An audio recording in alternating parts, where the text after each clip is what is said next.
we're just totally devastated by this incident.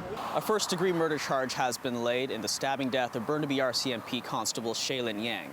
The BC Prosecution Service says 37-year-old Jongwon Ham is now in custody. Here at Broadview Park, community members bringing flowers to lay at the police tape perimeter, where homicide investigators and the IIO continue their investigation. Fraser health workers who say they worked with 31-year-old Yang speaking with RCMP and Vancouver Police Department officers about the tragic loss of the Mountie on Tuesday morning. Yang was married. She started her career volunteering with Richmond RCMP Victim Services before she became an officer in 2019. As a member of the detachment's mental health and homeless outreach unit, she was called to help a Burnaby City Parks employee after reports of a man in a tent in the park.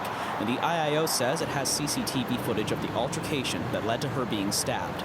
We're not certain of the number of shots that were fired, but it's our information that she fired a shot at least at the individual who was involved, and that person, a male, went to hospital with injuries, but is expected to survive. My understanding is that Constable Yang was asked to assist in a notification to him that he was not permitted to be in the park. They weren't there to remove him at the time, they were just there to notify him of that. This neighbor who lives across the street says his wife heard multiple shots. She was at the playground on the other side of the tennis court with her kid, talking to some lady on the bench. And they heard arguing, and then pop, pop is what she said she heard. It's very sad. When I'm sitting in my living room thinking about it, that it happened so close, that's the sad part too. At Burnaby Hospital, where Yang died, healthcare workers sharing a moment outside at the flagpole. Our whole city is in mourning.